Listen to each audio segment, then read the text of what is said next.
Señor Dios, gracias te damos por permitirnos en esta mañana estar reunidos en tu casa, Señor, en este lugar. Te pedimos, oh Dios, que este tiempo pueda ser de gran edificación y de gran ánimo al escuchar tu bendita palabra, Señor.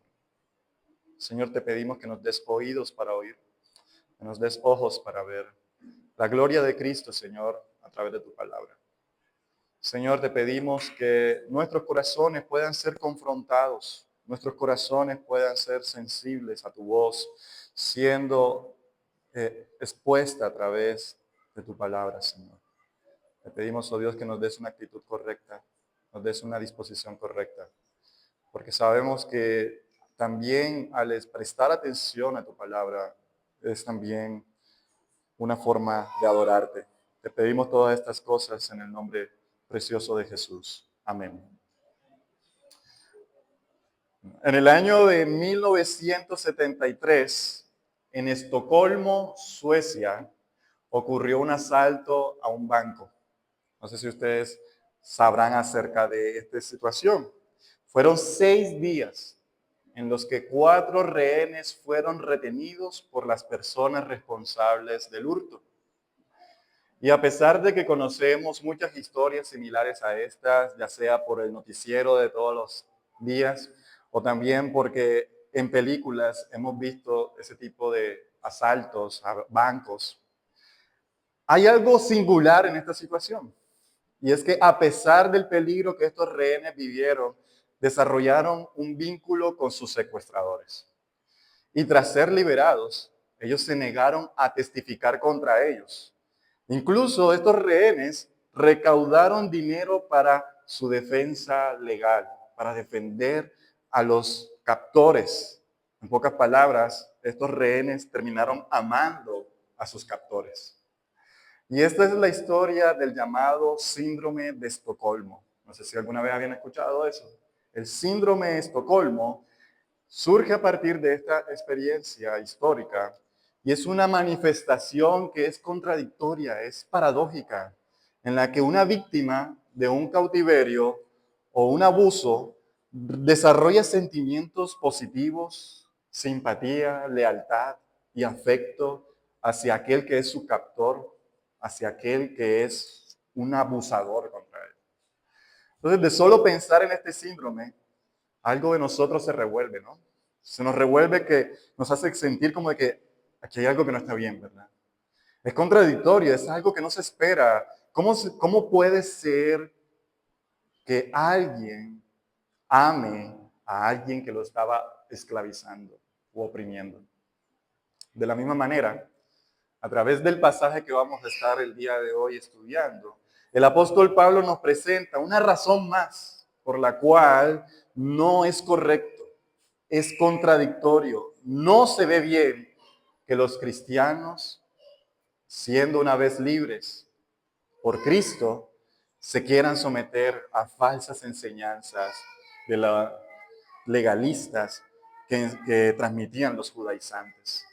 Recordemos que estos judaizantes querían hacer que estos cristianos volvieran a la esclavitud haciendo obras de la ley para que pudieran ser aceptados por Cristo. Y hemos hablado de que el día de hoy, esa actitud de los judaizantes hoy está en medio de muchas personas que viven una vida legalista. El legalismo es prisión, el legalismo es cautiverio, el legalismo es esclavitud. Y muchos cristianos terminan a veces aborreciendo a Cristo, aborreciendo su gracia para ir detrás de las obras de la ley.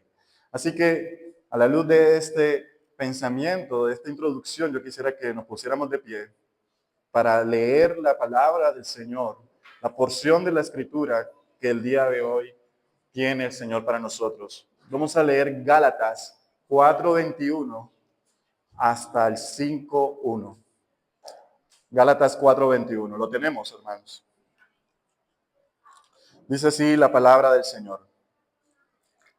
Díganme ustedes, los que quieren vivir bajo la ley, ¿saben lo que en realidad dice la ley? Las escrituras dicen que Abraham tuvo 2 hijos, una de la mujer esclava y el otro de su esposa, quien había nacido libre.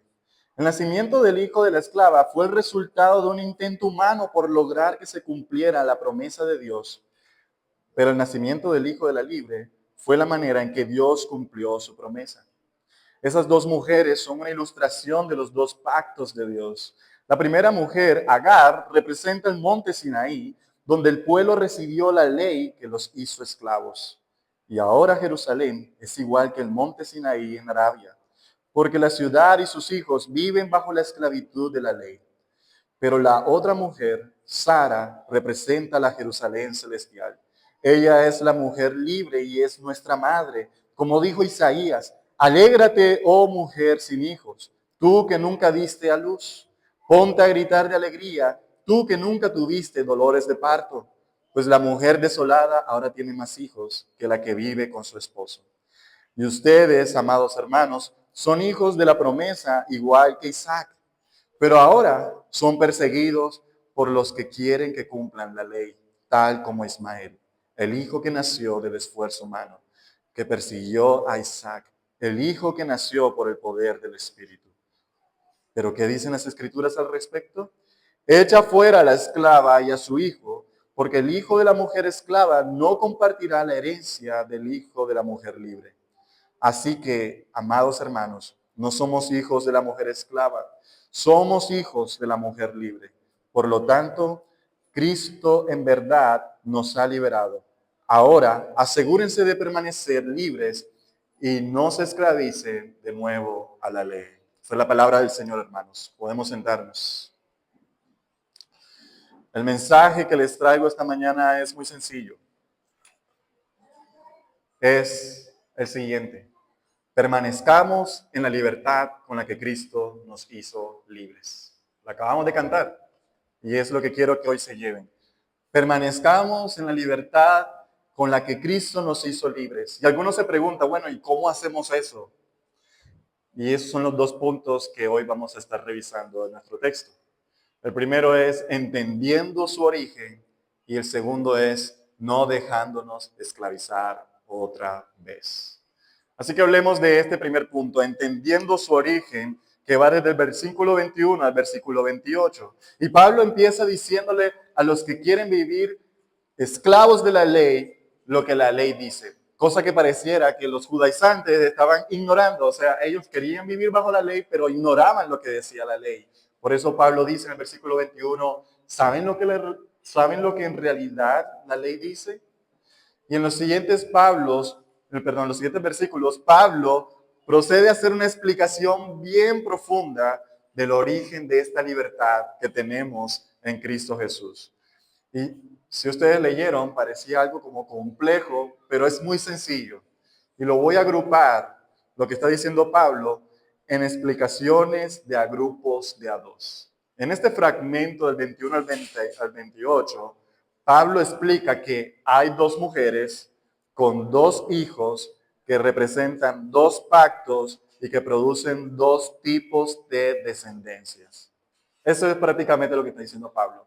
Hay dos mujeres con dos hijos y estas dos mujeres representan dos pactos que producen dos tipos de descendencia. Así que empecemos hablando de las dos mujeres. Vamos a leer nuevamente el verso 22. El verso 22 dice, las escrituras dicen que Abraham tuvo dos hijos, uno de la mujer esclava y el otro de su esposa, quien había nacido libre. Pablo lo que está haciendo aquí es una referencia a la historia de Abraham que tenemos en el libro de Génesis. Allí se nos narra que Dios le había prometido a Abraham que tendría un hijo con su esposa Sara y que serían herederos de múltiples bendiciones. Hasta ahí todo bien, ¿verdad? ¿Cuál es el problema? En que ambos ya eran demasiado ancianos. Solo un milagro podría hacer que dos ancianos pudieran tener un hijo. Y resulta que como buenos seres humanos comenzaron a desconfiar en el tiempo de Dios para que Él cumpliera esa promesa. Entonces, Sara, como Eva en el jardín del Edén, a Adán, le propone a Abraham que cumplan la promesa del Señor, pero haciéndolo a su manera, en sus propias fuerzas. Ella le propone a Abraham un consejo que espero que ustedes, esposas, jamás le propongan a sus maridos. Que tengan Abraham un hijo con su sierva llamada Agar, que es una egipcia. Lo que le propone Agar en ese momento a Abraham era algo aceptable en la cultura de aquel tiempo, pero no era de ninguna manera el diseño original de Dios, ni tampoco era la forma en cómo Dios iba a llevar a cabo su promesa. Pero ellos, muy creativos y deseosos de ayudar a Dios, estoy hablando en ironía, espero que me entiendan, comenzaron a ejecutar este plan macabro y Sara le entrega a la mujer, a su sierva, a Abraham, para que se acueste con ella. El plan de Dios era con la mujer libre, con Sara, y no con la esclava, Agar, la egipcia. Y esta desobediencia produjo dos hijos. Recuerden lo que dije. Dos mujeres, dos hijos. El verso 23 dice lo siguiente. El nacimiento del hijo de la esclava fue el resultado de un intento humano por lograr que se cumpliera la promesa de Dios. Pero el nacimiento del hijo de la libre fue la manera en que Dios cumplió su promesa. De esta manera, entonces, el hijo de la esclava, que como leímos ahorita, se llama Ismael, se convierte en un personaje que refleja el producto del intento humano por lograr que las promesas de Dios se cumplan. Es el esfuerzo carnal, es el esfuerzo terrenal y humano por querer que Dios cumpla sus promesas. Y este Ismael y Agar se convierten en una imagen bien diciente de lo que es el legalismo. El legalismo, como lo hemos estado hablando todo este tiempo, es nada menos que el esfuerzo humano y carnal que quiere cumplir la promesa de Dios de acuerdo a su propia manera de creer, de acuerdo a su propia manera de entender a Dios. Sin embargo, el hijo de la libre, es decir, Isaac, se convierte en un personaje que refleja la manera en cómo Dios cumple sus promesas. ¿Saben en qué edad Abraham tuvo a Isaac? A los 100 años. A los 100 años fue que Abraham tuvo a Isaac. Y entonces Isaac se convierte en una imagen diciente de cómo es que Dios soberanamente y sobrenaturalmente crea una descendencia que heredará todas las bendiciones prometidas. Es por su poder y no por nuestros esfuerzos carnales y terrenales que podemos ser herederos de la promesa. Pero también Pablo dice que estas dos mujeres representan entonces dos pactos. A la luz de esto que acabamos de ver, Pablo explica en el versículo 24 al 27 lo siguiente. Dice, esas dos mujeres son una ilustración de los dos pactos de Dios. La primera mujer, Agar, representa el monte Sinaí, donde el pueblo recibió la ley que los hizo esclavos. Y ahora Jerusalén es igual que el monte Sinaí en Arabia, porque la ciudad y sus hijos viven bajo la esclavitud de la ley. Pero la otra mujer, es decir, Sara, representa la Jerusalén celestial. Ella es la mujer libre y es nuestra madre, dice Pablo. Como dijo Isaías, alégrate, oh mujer sin hijos, tú que nunca viste esa luz, ponte a gritar de alegría, tú que nunca tuviste dolores de parto. Pues la mujer desolada ahora tiene más hijos que la que vive con su esposo. Entonces Agar representa el pacto de Moisés, la ley de Moisés, esto que hemos estado hablando a lo largo de todo este tiempo. Aquel que fue realizado en el monte Sinaí, donde el pueblo recibió la ley que los mantendría en custodia protectora. Esa ley que iba a ser como una niñera, ¿se acuerdan que estuvimos hablando de eso? Como una tutora que los protegería y que les ayudaría a esperar hasta la venida del Mesías. Esta ley, ya sabemos, que no tenía la intención de durar para siempre. Ella tenía un propósito en la historia de la redención y era incapaz de producir salvación. Por el contrario, decíamos que lo que hace la ley más bien es revelarnos ¿qué cosa? Nuestro pecado.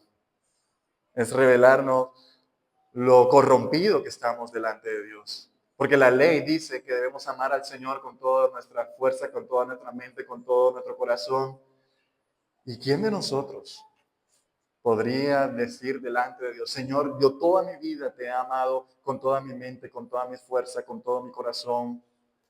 Ninguno. La ley entonces nos muestra nuestro pecado. La ley entonces en ese tiempo estaba mostrándole a los israelitas que ellos necesitaban salvación. Y Pablo dice, en el momento en que él estaba escribiendo esta carta, y hasta el día de hoy, que Jerusalén, es decir, ese lugar que está en el mapa, seguía bajo esclavitud porque muchos todavía se negaban a creer en el mensaje del Evangelio e insistían en ser hallados justos delante de Dios haciendo obras de la ley.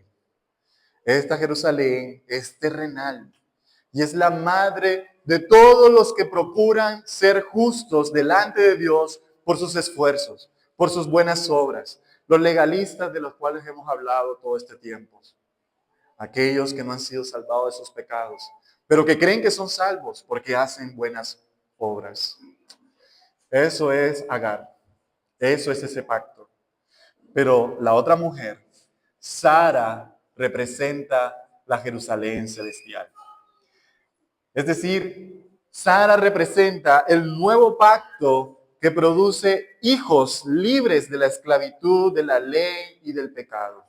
Esta Jerusalén celestial había sido anunciado por los profetas que decían de que esta nueva Jerusalén no estaría solamente lleno de judíos salvos, sino de gente de toda tribu, de toda lengua y de toda nación, que también serían salvados por nuestro Dios y que recibirían todas las bendiciones prometidas a Abraham. Pero ¿quiénes son esas personas que pueden ser parte de esta Jerusalén celestial? Pablo nos da una extraordinaria pista en el versículo 27. Dice, como dijo Isaías, alégrate, oh mujer sin hijos, tú que nunca diste a luz. Y así continúa la cita. Ya la hemos leído 2 veces esta mañana. Pablo está diciendo que esta Jerusalén celestial es la madre de todos esos hijos libres. Pero ¿cómo es que nosotros llegamos a ser parte de esa mujer celestial, de esa mujer que representa la Jerusalén celestial? Pablo está haciendo algo aquí hermoso. Él está citando un pasaje de Isaías. Y ese pasaje que él está citando está justo después del capítulo más hermoso, a mi parecer, del Antiguo Testamento, que describe gloriosamente a Cristo y su obra en la cruz. Ese pasaje es Isaías 54:1 y está justo detrás de Isaías 53. Vamos a leer lo que dice Isaías 53:12 al 54:1. Este pasaje de Isaías está hablando del siervo sufriente, de Cristo Jesús. Lo hemos hablado varias veces y hoy es una nueva oportunidad para hacerlo. El Señor está hablando del Mesías, Isaías 53:12, no el 2, en donde dice el Señor, yo le rendiré, hablando así de Cristo, yo le rendiré a Cristo Jesús los honores de un soldado victorioso, porque se expuso a la muerte, fue contado entre los rebeldes, cargó con el pecado de muchos e intercedió por los transgresores. Canta, oh mujer sin hijos, tú que nunca diste a luz. Prorrumpen canciones de alegría a toda voz, oh Jerusalén, tú que nunca tuviste dolores de parto. Pues la mujer desolada ahora tiene más hijos que la que vive con su esposo, dice el Señor. Amados, los que hacen parte de esta Jerusalén celestial son aquellos que han creído en el Mesías. Son aquellos que han creído en Cristo Jesús, los que han sido perdonados a través de Él. Son los que hoy han puesto su esperanza en Cristo. Eso es lo que entonces hoy nos lleva a lo último que Pablo está explicando aquí. De que hoy día entonces existen dos tipos de descendencia. Vamos a leer versículos 28 y 29. Pablo dice lo siguiente: y ustedes, amados hermanos, son hijos de la promesa, igual que Isaac, porque creímos en ese Mesías prometido. Creímos en que Él murió por nuestros pecados. Pero ahora, dice, son perseguidos por los que quieren que cumplan la ley, tal como Ismael, el hijo que nació del esfuerzo humano y persiguió a Isaac, el hijo que nació por el poder del Espíritu. Pablo entonces describe que hay dos tipos de descendencias. Los que son como Isaac y los que son como ¿quién? Como Ismael. Los que son como Isaac son aquellos que han creído en el Evangelio y nacen de nuevo por el poder del Espíritu Santo. Son los que han recibido una nueva vida. Son los que ahora, por el Espíritu Santo, caminan en obediencia, aman a Dios y saben que Dios es su Padre. Por el contrario, los que son como Ismael son aquellos que buscan ser aceptados ante Dios por sus intentos humanos. Son aquellos que buscan querer agradar a Dios por sus esfuerzos vanos, queriendo comprar la gracia de Dios por sus obras. Por esto, los que son como Ismael son carnales y no son espirituales. Ellos son los que se niegan a venir a Cristo y a rendirse ante Él en arrepentimiento y fe. Y lo que buscan es como buscar un atajo al cielo, basado en sus propios esfuerzos, basados en una religión creada por ellos mismos y no yendo por la puerta que es Cristo Jesús. Ellos son los que ahora persiguen a los que han creído la verdad. Son los que ahora viven en hostilidad con aquellos que verdaderamente han sido salvos por la gracia y por la fe en Cristo Jesús. Son aquellos que vienen a enseñarnos legalismo, y lo disfrazan de piedad. Lo disfrazan de que así es como Dios quiere que tú vivas. Y todo esto no es más que una máscara, como lo hemos estado hablando, para esconder nuestra hipocresía y para decirle a Dios: yo merezco que tú me ames por mis esfuerzos. Entonces, prácticamente, lo que Pablo nos muestra en esta porción es que hay dos equipos en un campo de juego. Por un lado están los que son como Ismael, tienen la camiseta de Ismael, dice Ismael por todos lados. Y por otro lado están los que son de Isaac, los que son como Isaac. El punto aquí es que este no es un partido como cualquiera. En este partido sabemos cuál es el equipo ganador desde el principio. Sabemos que los que son como Isaac, los que son nacidos por el poder del Espíritu Santo, esos son los vencedores. Así que en este sentido, yo quisiera que te preguntaras el día de hoy: ¿de qué equipo soy? Pregúntate en esta mañana: ¿de qué equipo soy? Si te ha costado hasta este momento identificar de qué equipo eres, permíteme ayudarte a través de estas preguntas.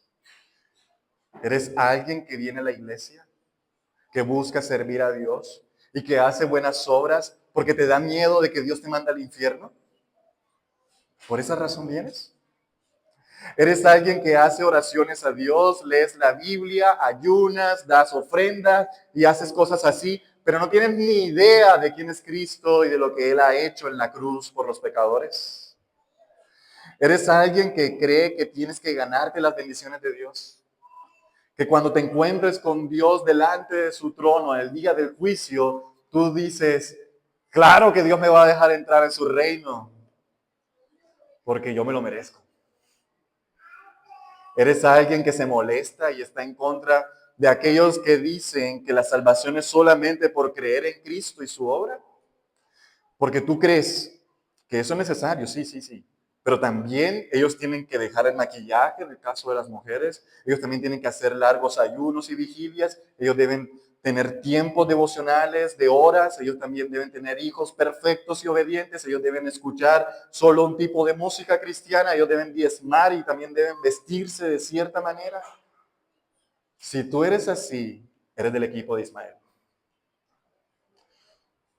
Pero pregúntate también, ¿eres alguien que reconoces que eres un pecador? Que eres incapaz de incumplir con todas las normas santas de Dios por ti mismo. Y por eso dices, mi única esperanza es solamente en el sacrificio de Cristo. Eres alguien que despierta tranquilo, que vive tranquilo y duerme tranquilo, sabiendo que ha sido salvado por creer en la perfecta obra de Cristo. Que si hoy te cayera una viga de estas que están aquí, o si te tomaste un agua con cianuro por accidente y te murieras, tú tienes la perfecta seguridad de que estarías en el cielo solo por Cristo y no por tus propios esfuerzos. Eres alguien que viene a la iglesia, que busca servir a Dios, que lee la Biblia, da ofrendas y cosas como esas, no por temor al infierno, sino porque amas a Dios y estás agradecido por esa salvación tan hermosa que Él te ha dado. Eres alguien que cuando peca, corre a la presencia de Dios y se aferra al sacrificio de Cristo en la cruz y dice, Padre, perdóname. Te doy gracias porque a través de Cristo tú me has perdonado. Ayúdame a vivir ahora en obediencia y te arrepientes del mal camino. Eres alguien que sabe que tiene el Espíritu Santo y que se evidencia en la forma en cómo vives en obediencia, en la forma en cómo amas a la gente, en la forma en cómo eres paciente con la gente, en la forma en cómo tienes gozo, fe. Si eres así, eres del equipo de Isaac. Y eso es razones para regocijarte en el día de hoy. Razones para darle gloria al Señor. Porque todo esto que acabo de decir no viene de tu esfuerzo. Viene de que el Señor Dios te ha salvado. Por pura gracia. Amén. Gloria al Señor. Para los que son como Ismael, que ustedes vieron esas preguntas y dijeron, sí, ese soy yo. Solo tengo algo que decirte. Ríndete a los pies de Cristo en esta mañana. Y reconoce que Él es tu única salvación. Confía en su promesa. No es por tus obras ni por tu desempeño que vas a ser aceptado delante de Dios. Es solo por la sangre de Jesús derramada en el Calvario. Es solamente por esa sangre que los pecadores pueden ser salvados del infierno. Y para los que hoy son como Isaac, les recuerdo el mensaje del día de hoy. Dije que era sencillo. Permanezcamos en la libertad con la que Cristo nos ha hecho libres. Entonces dijimos que al principio íbamos a lograr esto si entendíamos el origen de la libertad que teníamos en Cristo. Y ahora la otra forma en cómo permanecemos en esta libertad es no dejándonos esclavizar otra vez. Pablo continúa en el versículo 30 contándonos esta tensión que había entre Ismael e Isaac. Y ahora cita la escritura diciendo, ¿pero qué dicen las escrituras al respecto? Echa fuera a la esclava y a su hijo, porque el hijo de la mujer esclava no compartirá la herencia del hijo de la mujer libre. ¿Sabe lo que está haciendo aquí Pablo? Él está citando la historia que se nos narra en Génesis, capítulo 21, versículo 8 al 10. Vamos allá, Génesis 21, del 8 al 10. En esa historia, la Biblia nos cuenta lo que comenzó a pasar cuando Abraham tuvo a Isaac y ya tenía a Ismael. Dice que cuando Isaac creció y estaba a punto de ser destetado, Abraham preparó una gran fiesta para celebrar la ocasión. Pero Sara vio que Ismael, el hijo de Abraham y de su sierva egipcia Agar, se burlaba de su hijo Isaac. Entonces ella se dirigió a Abraham y le exigió lo siguiente: echa fuera a esa esclava y a su hijo. Él no compartirá la herencia con mi hijo Isaac. No lo permitiré. Irónico, ¿verdad? La que dijo que acuéstate con ella, después está diciendo, échala fuera. Pero en medio de su pecado, tenía razón. Dios le dice a Abraham que lo haga. Pablo nos muestra cómo la Escritura nos narra la resolución de este conflicto entre Ismael e Isaac. Abraham tuvo que echar afuera a Ismael, hermanos, para que Dios siguiera con su plan, para que Dios siguiera cumpliendo su promesa. Abraham, hablándolo en términos espirituales, tuvo que echar fuera su intento humano y carnal para poder cumplir la promesa de Dios y confiar en Él. Y confiar en la forma en cómo Él haría realidad su promesa. Imagínate ese pensamiento humano de Abraham. Ya tengo 2 hijos, ahora sí, la promesa del Señor se va a ir cumpliendo porque Él dijo que se iba a multiplicar mi descendencia, etcétera, etcétera. Y Dios le dice, no, así no es, Abraham. Es a través de mi promesa, es a través de mis medios en cómo se va a cumplir. De la misma manera, a los Gálatas, Pablo les dice, echa fuera a esa esclava y su hijo.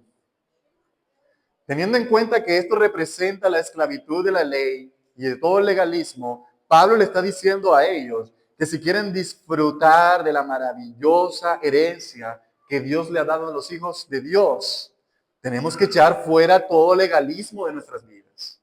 Tenemos que echar fuera todo lo que hemos dicho que suena como piadoso, puede parecer incluso bueno, puede ser algo sacado de la ley de Moisés, pero que para la salvación no sirve de nada. Pero los Gálatas no debían echar fuera solamente todo legalismo de sus vidas, sino que ellos tenían que echar afuera todo ismaelita que estaba entre ellos, todos aquellos que eran como Ismael, todos aquellos que eran persistentes y convencidos de que además de Cristo, ellos necesitaban hacer obras de la ley para poder ser salvos.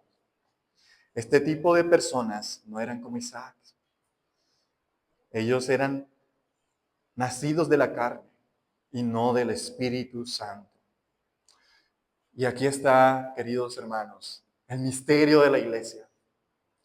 La membresía de la iglesia es exclusiva solo para aquellos que son como Isaac. Solo para aquellos que son nacidos por el poder del Espíritu Santo. Esta es la razón por la cual, si alguien aquí viniera y nos dijera, bueno, mira, yo quiero ser miembro de esta iglesia, vamos a estudiar el Evangelio con esa persona primero. Y vamos a buscar evidencias de si realmente entiende el Evangelio, si realmente en esa persona está el Espíritu Santo, porque no queremos que ningún ismaelita se nos cuele entre la membresía. A las personas que aspiran a la membresía, cuando ya han estudiado el Evangelio, por si no lo saben, yo me reúno con ellos y le hago preguntas para ver qué han entendido del Evangelio. Porque en la iglesia de Dios, Dios nos dice que debemos echar fuera a la esclava y a su hijo. Porque el hijo de la mujer esclava, dice Gálatas 4:30, no compartirá la herencia del hijo de la mujer. Y los legalistas, que son los mismos ismaelitas, los que ponen su confianza en las obras, si ellos vienen a ser parte de la membresía, así como Ismael estaba haciendo la vida imposible a Isaac, le van a hacer imposible la vida a aquellos que han nacido de nuevo. Un legalista en la membresía puede hacer mucho daño, hermanos. Imagínate, por ejemplo, estas cosas de un legalista que entre a la membresía. Y estas son cosas que se escuchan en muchas iglesias. En esta no. Legalistas que dicen, por ejemplo, esa música que cantamos no debe ser sino solo los salmos de la Biblia, sin ningún instrumento, porque esos instrumentos fueron hechos por gente mundana y se utilizan en conciertos mundanos. Un legalista en la membresía podría comenzar a hacer taqui-taqui con esos temas. O también podría decir, esa forma en como las hermanas vienen vestidas a la iglesia no tienen pudor, no andan en santidad, deberían venir cubiertas de pies a cabeza y traer un velo si es necesario. Un legalista podría venir y decir, ese predicador no debería predicar porque no lo he visto ayunar al menos una vez en la semana, no tiene la unción. Un legalista en la membresía podría venir a decir, la iglesia está en pecado, porque cuando sirven la cena usan vino y no jugo de uva. Y un poquito de alcohol es pecado. Y el vino es pecado entonces, no debemos tomar vino. Aunque no lo crean, eso es lo que mucha gente dice. Y yo les soy sincero, yo soy el primero en salir corriendo de esta iglesia si la membresía estuviera llena de gente legalista. Es horrible y no podemos permitirlo. Porque los que son como Ismael, en el verso 30, lo vuelvo y lo repito, no compartirán la herencia del hijo de la mujer libre. Por eso Pablo en el versículo 31 del capítulo 4 y del versículo 1 del capítulo 5 dice, amados hermanos, no somos hijos de la mujer esclava. ¿Somos hijos de qué? De la mujer libre. Por lo tanto, Cristo en verdad nos ha liberado. Ahora asegúrense de permanecer libres y no se esclavicen de nuevo a la ley. Así que con esto quiero ya ir concluyendo. Querido hermano, hermana en Cristo, debes echar fuera todo legalismo de tu vida. El legalismo no es nada bonito, es esclavitud. Y no podemos permitir que en nosotros se forme ese síndrome de Estocolmo que estuvimos hablando al principio, ¿verdad? De ser consentidos y amorosos con el legalismo. No, debemos echarlo fuera de nuestro corazón, de nuestros pensamientos, de nuestras acciones, porque para eso Dios no nos ha llamado. A los miembros de esta iglesia les digo, trabajen diligentemente en cuidar la membresía de la iglesia. Nosotros no podemos permitir que personas que no han entendido el evangelio y son legalistas entren a la membresía de la iglesia. Debemos asegurarnos de que ellos han entendido el evangelio y de que el Espíritu Santo está en ellos. Debemos no solamente velar por quienes entran, sino también por quienes son parte ya de la membresía. Porque puede que haya un hermano o una hermana que ya siendo miembro esté siendo tentada a hacerse legalista. Y todo esto debemos hacerlo con valentía, con firmeza, porque eso es lo que dice la palabra del Señor. Dios es fuerte contra el legalismo, pero también debemos hacerlo con misericordia. Porque te voy a decir el mayor secreto que me he guardado hasta este momento.